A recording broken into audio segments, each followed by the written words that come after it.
Hello बच्चों, आज मैं आपको लाइट का तीसरा वीडियो लेकर आया हूँ।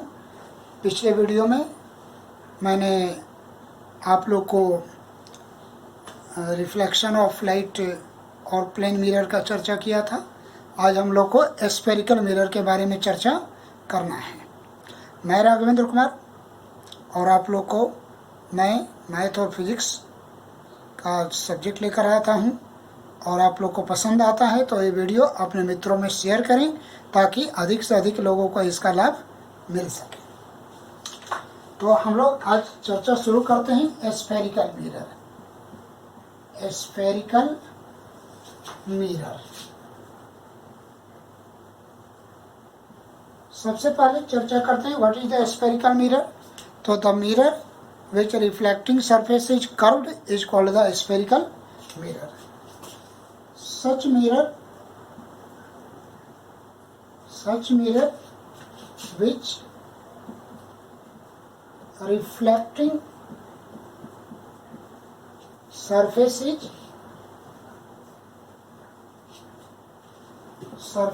curved is called spherical mirror. जिस मिरर का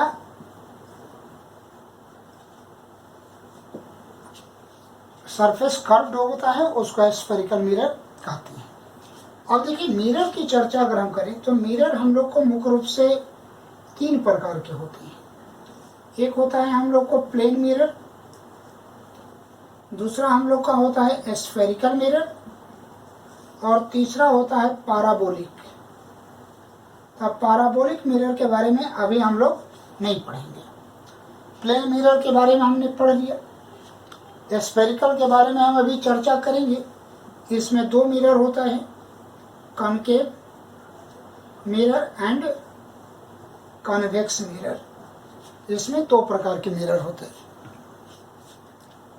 तो अब हम लोग देखें कि मिरर क्या होता है। तो mirror is a optical device. Mirror is a optical device which one surface is polished and other surface is reflecting. Mirror is a, क्या लिख सकते हैं? Mirror is an optical device. Mirror is an optical device which one surface is polished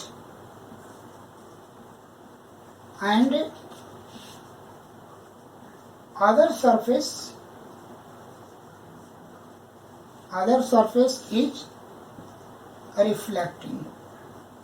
mirror एक optical device है जिसका एक surface polished होता है एंड एक सरफेस स्फेरिकल होता है। तो ये मिरर के बारे में हम लोग जानते हैं। अब आइए, अब हम लोग चर्चा करते हैं टाइप्स ऑफ मिरर की जो बात आई थी उसमें हम लोग चलते हैं। तो उसके लिए हमें क्या करना है बच्चों? कुछ नहीं। आज स्फेरिकल मिरर के बारे में हम लोग देखेंगे। तो नाम से ही क्लियर है, स्फेरिकल यानी स्फेयर का ये मिरर होगा, कहीं ना कहीं स्फेयर से बना होना होगा, ऐसा ही कुछ लग रहा है।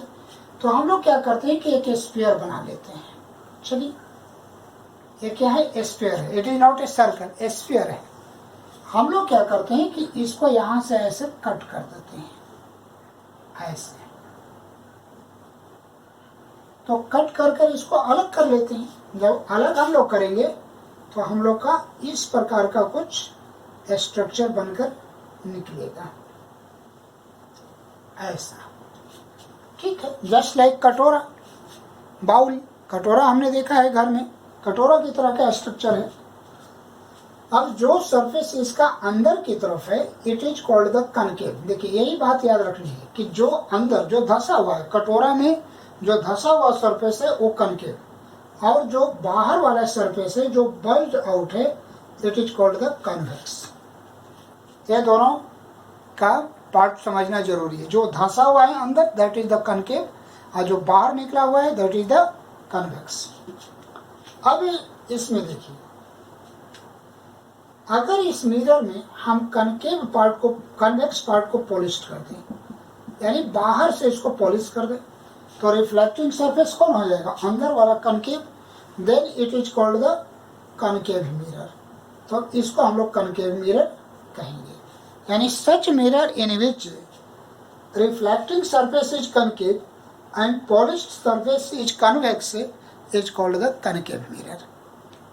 वह मिरर जिसका रिफ्लेक्टिंग सरफेस कनकेव हो और पॉलिश सरफेस कन्वेक्स हो, that is called the concave mirror. अच्छा, अब ये भी हो सकता है कि मान लेते हैं कि मिरर की जो चर्चा मैंने किया ऐसे, इस मिरर की जो मैंने चर्चा किया,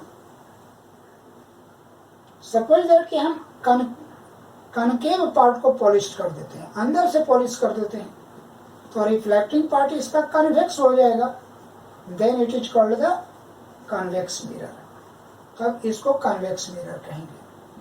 तो इन सारे नाम से एक बात तो क्लियर है। अच्छा, प्लेन मिरर का भी चर्चा कर लेते हैं, which reflecting surface is plane, जिसका रिफ्लेक्टिंग सरफेस क्या होता है, प्लेन होता है, that is called the plane mirror. तो नाम जो मिरर का दिया हुआ है, ध्यान से देखिए, it is on the basis of reflecting surface. If reflecting surface is plane, then it is called the plane mirror. If reflecting surface is concave, then it is called the concave mirror, and if reflecting surface is convex, then it is called the convex mirror. तो इसका नाम mirror के reflecting surface के आधार पर दिया गया है। तो अब तो हमें सारी चीज देख लिए कि कनकेव क्या है, कन्वेक्स क्या है, लेकिन ये तो ठीक है, इसका रियल डायग्राम है, लेकिन जब हम लोग बुक में प्रैक्टिकली बनाना शुरू करेंगे तो कनकेव मिरर को हम लोग ऐसे बनाएंगे, कनकेव को ऐसे बनाएंगे, और कन्वेक्स मिरर को हम लोग ऐसे बना देंगे, ऐसे ये इस तरीके से हम लोग बनाएंगे, ऐसे नहीं बनाएंगे बार बार। तो ये बात भी याद रखेंगे। अब चलिए, अब इसके बाद इसमें कुछ इम्पोर्टेंट टर्म्स हैं जिसके बारे में हम लोग को जानना है। सबसे पहले आइए हम दोनों मिरर की चर्चा पहले कर लेते हैं। ए मिरर हम लोग का कनकेव मिरर है, ठीक है ना, और ए मिरर हम लोग का कन्वेक्स मिरर है। चलिए, इतना तो हम लोग जान ही गए, अंदर वाला पार्ट रिफ्लेक्टिंग है तो कनकेव पार्ट रिफ्लेक्टिंग है तो कनकेव, और ये बाहर वाला तो कन्वेक्स। कोई भी रिफ्लेक्टिंग सरफेस का जो मिडिल पॉइंट होगा, सेंट्रल पॉइंट होगा, इसको ज्योमेट्रिकल सेंटर कहते हैं, इट इज कॉल्ड द पोल। इसका यहाँ होगा, तो इसमें सबसे पहला डिफिनेशन हमको पढ़ना है पोल। तो क्या लिखेंगे, geometrical centre of reflecting surface of a mirror is called pole. And pole क्या से डिनोट होता है, it is denoted by P. इसको पी से डिनोट करते हैं, इसको ऐसे हम लोग पी लिखते हैं, बड़ा, ठीक है। दूसरा जो इसका सबसे इंपॉर्टेंट है, that is called the centre of curvature. Centre of curvature क्या होता है बच्चों, तो मान लो कि ये मिरर जो है किसी न किसी एक ऐसे स्फीयर का पार्ट रहा होगा, ऐसे, यह मिरर भी किसी न किसी एक स्फीयर का ऐसे पार्ट रहा होगा। इसी मिरर किसी न किसी स्फीयर का पार्ट है। अब इस स्फीयर का जो सेंटर होगा, it is called the centre of curvature. इसको क्या कहते हैं, सेंटर ऑफ कर्वेचर। तो क्या लिखेंगे, centre of that sphere, centre of that sphere, उस स्फीयर का सेंटर, विच, जिसका mirror is a part, mirror एक हिस्सा होता है, सेंटर ऑफ दैट स्फीयर, उस स्फीयर का centre, which mirror is a part, जिसका मिरर एक हिस्सा है, is called centre of curvature. इसको हम लोग सेंटर ऑफ कर्वेचर कहते हैं, कोई दिक्कत नहीं। और इसका सिंबल क्या होगा, इसका सिंबल हो जाएगा सी। center of that sphere which mirror is a part is called the center of curvature और इसका सिंबल होता है C होता है। चलिए अब आगे हम लोग एक और 2 डेफिनेशन पढ़ेंगे, लेकिन उसके पहले थोड़ा सा कंसेप्ट पढ़ना है हम लोग को। वो कंसेप्ट क्या कहता है, एक और चीज है, बहुत सिंपल सा डेफिनेशन है, that is called the principal axis. उसको हम लोग क्या कहते हैं, प्रिंसिपल एक्सिस। क्या है कि पोल और सेंटर ऑफ कर्वेचर से होकर जो इमेजिनरी लाइन जाते हैं, ऐसा कोई इमेजिनरी लाइन, ऐसा कोई भी रियल लाइन होता नहीं है। इस प्रकार का कोई भी रियल लाइन किसी भी मिरर में आपने आज तक नहीं देखा होगा, तो एक इमेजिनरी लाइन है। इसको क्या कहते हैं, सेंटर ऑफ प्रिंसिपल एक्सिस कहते हैं। इसको हम लोग कहेंगे principal axis. It is called the principal axis. An imaginary line, an imaginary line passing through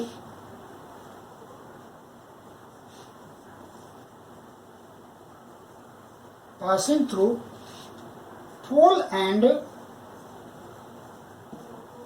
center of curvature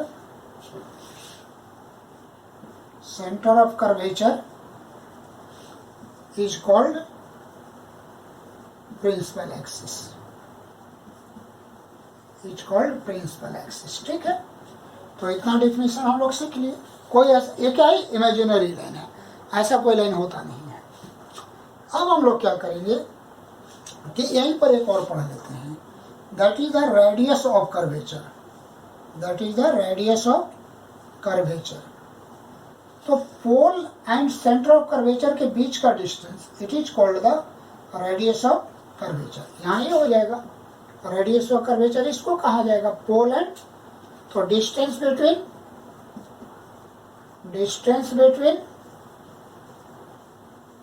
the pole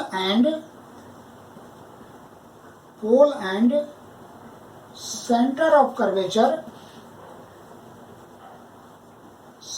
curvature is called radius of curvature. इसको हम लोग radius of curvature कहते हैं। Pole and centre of curvature के बीच का distance, इसको किसी बुक में कैपिटल आर से, किसी बुक में स्मॉल आर से लिखता है, कोई प्रॉब्लम नहीं, हम लोग भी याद रखेंगे। अब इसमें 2 और डेफिनेशन है, लेकिन वो दोनों बड़ी महत्वपूर्ण है। आइए अब देखते हैं आगे क्या डेफिनेशन है इसमें। सभी लोग किताब की तो जरूरत नहीं है, कॉपी और पेन निकाल कर अपना नोट्स बनाते रहें। आपको अच्छे मार्क्स अगर बोर्ड में चाहिए तो क्या करेंगे बच्चों, अब देखिए, मान लेते हैं कि ए मेरा मिरर है, it is the concave mirror, ये कनकेव मिरर है। हमने एक प्रिंसिपल एक्सिस बना लिया, एक पोल है और एक सेंटर ऑफ कर्वेचर है। हमने कोई एक रे प्रिंसिपल एक्सिस के पैरेलल लेकर आया, लेकर आया, तो रिफ्लेक्शन के बाद it bends towards the principal axis, या रिफ्लेक्शन के बाद प्रिंसिपल एक्सिस की तरफ बेंड कर जाता है। लेकिन यही चीज अगर मैं कन्वेक्स मिरर की चर्चा कर दूं, देखिए ऐसे एक पोल और एक सेंटर ऑफ कर्वेचर, लाइट रे अगर हम ऐसे लेकर आते हैं तो in the convex mirror the reflected ray go away from the principal axis से दूर जाता है। तो पहला तो रूल यही याद करना है कि ये ray coming parallel to the principal axis bends towards the principal axis in concave mirror and it goes away from the principal axis in convex mirror. पहला तो ये बात याद करना है।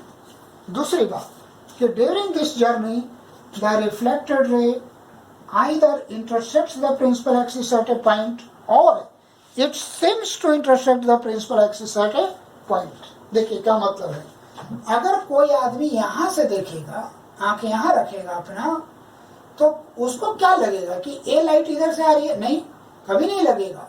उसे लगेगा कि ये लाइट इधर से आ रही है। और it seems to cut the principal axis at a point. यहाँ रियल में कट कर देती है, यहाँ कट करते हुए दिखती है, यानी रियल में कट नहीं करती है। This point of intersection is called the focus. तो अगला जो डिफिनेशन है बहुत इंपॉर्टेंट है, वो है फोकस का। क्या लिखेंगे? A ray coming parallel to a ray coming parallel to principal axis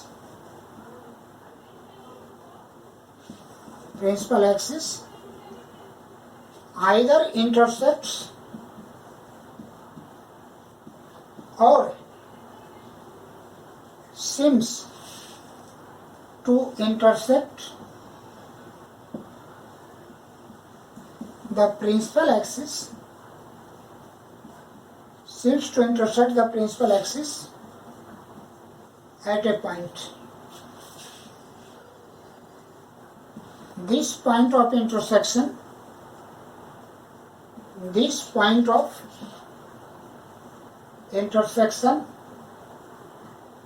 is called focus। और इसको it is denoted by capital F। ये क्लियर है, इसमें स्मॉल ए कैपिटल का झंझट नहीं है, इस कैपिटल लेटर से डिनोट होता है, क्लियर है। ये डेफिनेशन बहुत इंपॉर्टेंट है। और उसके बाद एक हमारा आ गया फोकल लेंथ। ये क्या है हमारे पास? Focal length. तो distance between pole and focus is called the focal length. Distance between the pole and focus is called focal length, और it is denoted by a small f। और ये distance को हम लोग स्मॉल एफ से denote करते हैं, ये भी क्लियर है। यानी कैपिटल एफ से फोकस एंड स्मॉल एफ से फोकल लेंथ को हम लोग डिनोट करते हैं, ये बहुत स्पष्ट है। तो इस तरीके से हम लोगों ने आज कुछ मिरर, स्फेरिकल मिरर और उससे रिलेटेड कुछ डिफिनीशन की चर्चा किया। अब आप लोग नोट्स बना रहे होंगे और बार बार डायग्राम बनाइए, लिखिए, आपको भी याद हो जाएगा। बिल्कुल इजी होता है फिजिक्स, बिल्कुल हार्ड नहीं है। मैं बार बार कह रहा हूँ कि फिजिक्स बहुत इजी सब्जेक्ट होता है, हार्ड नहीं है। हालांकि बच्चे कहते हैं कि फिजिक्स तो बहुत ही हार्ड होता है, पता नहीं कहाँ हार्ड होता है।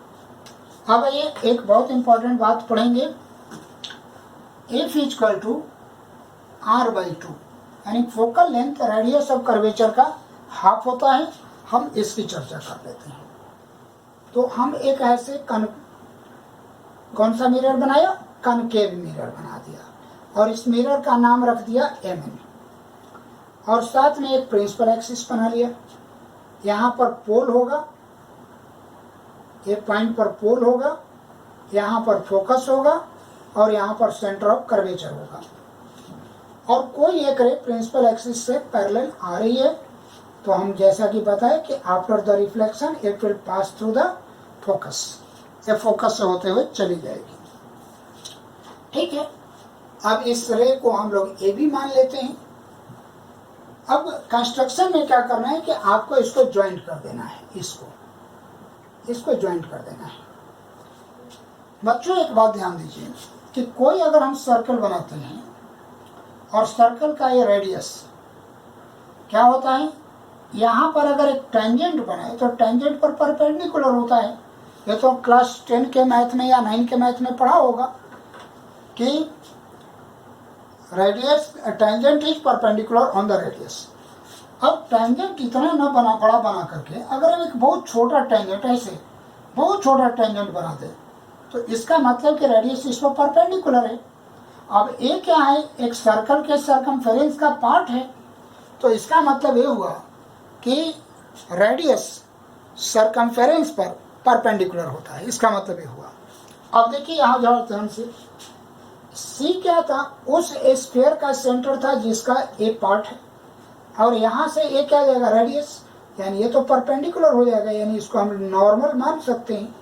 ये इंसिडेंट रे है और ये रिफ्लेक्टेड रे है, तो इस एंगल को 1 और इस एंगल को क्या माने, 2 मान लेते हैं। आई और आर इसको कर सकते हैं, तो हम 1 2 ले रहे हैं। देखिए ध्यान से, मैंने बोला कि यह है हमारा जो यहाँ फिगर बना हुआ है, इस कैटेगरी का फिगर बना हुआ है। देखिए ध्यान से, इस कैटेगरी का फिगर बना हुआ है। एक लाइट यहाँ से ऐसे आ रही है और ये देखिए इस सेंटर है। यहाँ से पहली बात ए जो जाएगा और परपेंडिकुलर होगा, यानी इस पर 90 डिग्री होगा। ये इंसिडेंट रे और इधर की तरफ रिफ्लेक्टेड रे, तो इस पॉइंट पर लॉ ऑफ रिफ्लेक्शन काम करेगा, क्योंकि नॉर्मल के एक साइड में इंसिडेंट और एक साइड रिफ्लेक्टेड।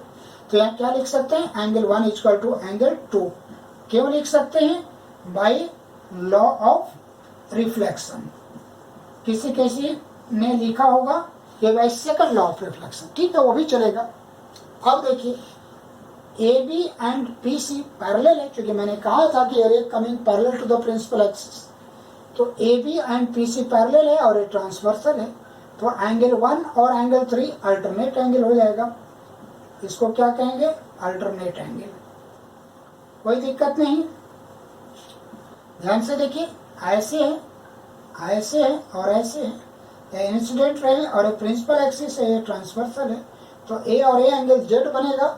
जेड के कॉर्नर में यहाँ 1 है और यहाँ 3 है, दोनों इक्वल हो जाएगा अल्टरनेट एंगल से।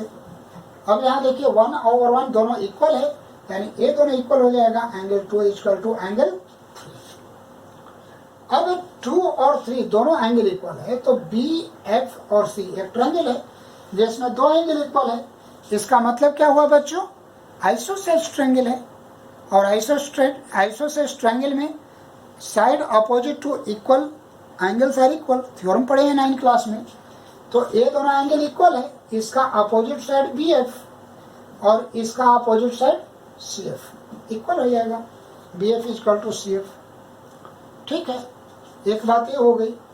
अब देखिए F तो सेंटर नहीं है मिरर का, तो सेंटर नहीं है तो BF एंड PF ये दोनों रेडियस भी नहीं होगा। अगर F सेंटर नहीं है तो BF and PF are not the radius of the circle, तो रेडियस नहीं है तो इक्वल भी नहीं होगा। लेकिन हाँ, अगर एक B पॉइंट P के बहुत करीब हो तो आप ऐसे खींच सकते हैं, ऐसे BF और एक PF लगभग बराबर हो जाएगा, तो इस कंडीशन में बराबर हो जाएगा, ऐसे नहीं होगा। कहने का मतलब कि आप लिखेंगे कि if B will be very close to P, then तब BF इक्वल टू PF, तब BF और PF बराबर होगा। इसी को किसी बुक में लिखता है कि if the curvature of the mirror is very small, curvature यानी साइज, उसका मुंह बड़ा हो छोटा हो तब एक कंडीशन लागू होगा। अब ये दोनों BF बराबर CF और यहाँ BF बराबर PF, यानी CF इक्वल टू क्या हो जाएगा, PF, यहाँ लिख सकते हैं। अब आइए नाउ क्या लिख सकते हैं बच्चे, PC equal to PF plus CF। देख लीजिए यहाँ पर PC equal to PF plus CF, then PC equal to PF क्या हो जाएगा, PF ही छोड़ देते हैं, CF को क्या लिख सकते हैं, PF लिख सकते हैं। Therefore PC equal to 2PF, तो PF बराबर क्या होगा बच्चों, PC/2। PF क्या है, फोकल लेंथ है, सब दिख रही है। PC क्या है, रेडियस ऑफ कर्वेचर है, इक्वल टू R/2। इस तरीके से हम लोग इसको वेरीफाई कर सकते हैं, PF इक्वल टू CF। और हम लोग का आज का लेक्चर यहीं पर रुक जाएगा। आप इसको बनाने का प्रयास करेंगे, प्रूफ करने का प्रयास करेंगे, और मस्त रहिए, पढ़ते रहिए, मन लगाकर पढ़िए।